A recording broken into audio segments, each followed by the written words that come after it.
रतन टाटा की मौत के बाद अब सबसे बड़ा सवाल यही उठ रहा है कि आखिर कौन संभालेगा टाटा के 34 लाख करोड़ का साम्राज्य।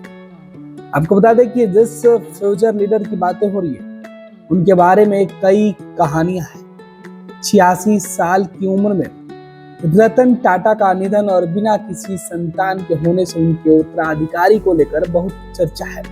सबसे बड़ा सवाल यही है कि करीब 34 लाख रुपए करोड़ के विशाल टाटा समूह के कारोबारी साम्राज्य के मैनेजमेंट में उनकी जगह कौन लेगा। भारत के दिग्गज उद्योगपति और दरियादिल इंसान रतन टाटा ने बुधवार की रात 86 साल की उम्र में दुनिया को अलविदा कह दिया। उन्होंने मुंबई के अस्पताल में अंतिम सांस ली। रतन टाटा ने अपने जीवन में कई बड़ी उपलब्धियां हासिल की थी।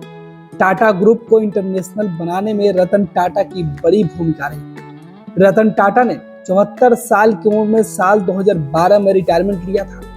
रतन टाटा 20 साल तक टाटा ग्रुप के चेयरमैन रहे और आम लोगों से लेकर देश की तरक्की के लिए बड़े बड़े काम किए।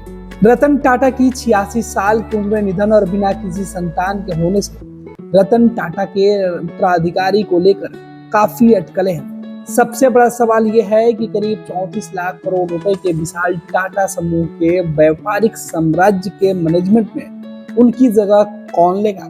टाटा ग्रुप की सभी 29 कंपनियों का कुल मार्केट कैप देखें तो 20 अगस्त 2024 तक करीब 403 अरब डॉलर यानी 33.7 लाख करोड़ रुपए बताई जाती है। हालांकि टाटा ग्रुप में उत्तराधिकारी योजना की तरह बनी हुई है। अच्छी तरह से बनी हुई है। टाटा ग्रुप ने पहले ही उत्तराधिकारी की योजना तैयार कर ली थी। एन चंद्रशेखरन 2017 से होल्डिंग कंपनी टाटा सन्स के अध्यक्ष के रूप में काम कर रहे हैं। परिवार के अन्य सदस्य व्यवसाय के अलग अलग जिम्मेवारियों को निभा रहे हैं। वहीं फ्यूचर के लीडरशिप के लिए संभावित उम्मीदवार हैं। आगे चलकर अलग अलग कारोबार को लेकर इन्हीं द्वारा लीडरशिप की भूमिका निभाई जाने की उम्मीद है। जिमी टाटा रतन टाटा के सगे भाई।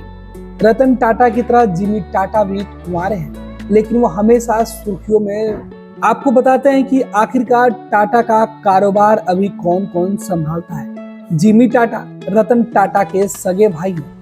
रतन टाटा की तरह ही जिमी टाटा भी कुंवारे हैं, लेकिन वो हमेशा सुर्खियों से दूर रहते हैं। जिमी टाटा ने 90 के दशक में रिटायर होने से पहले टाटा की विभिन्न कंपनियों में काम किया है। वो टाटा सन्स और कई अन्य टाटा कंपनियों में शेयरधारक भी हैं। नोएल टाटा रतन टाटा के सौतेले भाई हैं। यह रिश्ता नोएल टाटा को टाटा की विरासत के लिए एक प्रमुख दावेदारों के रूप में स्थापित करता है। नोएल टाटा के 3 बच्चे हैं, माया, नोविल और ली टाटा, जो समूह के संभावित उत्तराधिकारी हो सकते हैं। ये टाटा इंटरनेशनल के चेयरमैन हैं और टाटा समूह की कई कंपनियों में शामिल है। 34 साल की माया टाटा टाटा ग्रुप में महत्वपूर्ण भूमिका निभा रही है। बेयर्स बिजनेस स्कूल और यूनिवर्सिटी ऑफ वारविक से एजुकेशन लेने के बाद उन्होंने Tata opportunity fund and Tata digital के प्रमुख पदों पर कार्य किया है। उन्होंने टाटा न्यू ऐप को लॉन्च करने में महत्वपूर्ण भूमिका निभाई है, जिसमें उनकी रणनीति, सूझबूझ और दूरदर्शिता को दिखाई देती है।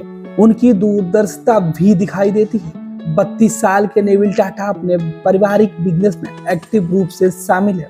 उन्होंने टोयोटा किर्लोस्कर समूह की मानसी किर्लोस्कर से शादी की है। वे ट्रेंड लिमिटेड के तहत एक प्रमुख हाइपर मार्केट चैन है। स्टार मार्केट के हेड भी हैं। उनका लीडरशिप टाटा ग्रुप के भीतर भविष्य के नेता के तौर पर उनकी क्षमता को उजागर करता है। 39 साल के सबसे बड़ी ली टाटा ग्रुप के हॉस्पिटलाइज सेक्टर में बड़ी भूमिका निभाती है। स्पेन के IE बिजनेस स्कूल से एजुकेशन प्राप्त करने के बाद उन्होंने ताज होटल रिसॉर्ट एंड पैलेस में महत्वपूर्ण योगदान दिया था। वर्तमान में वो भारतीय होटल कंपनी में परिचालन का मैनेजमेंट करती है। रतन टाटा के निधन के बाद टाटा ग्रुप के उत्तराधिकारी का सवाल अभी भी बना हुआ है। नोएल टाटा और उनके बच्चों के अग्रणी के रूप में उभरने के साथ टाटा समूह का भविष्य नेतृत्व, नवाचार, अखंडता और सामाजिक प्रभाव की अपनी विरासत को बनाए रखने के लिए भी तैयार है। आगे की यात्रा न केवल कॉर्पोरेट लीडरशिप को आकार देगी, बल्कि भारत के सबसे फेमस समूह में से एक के भविष्य को भी प्रभावित करेगी।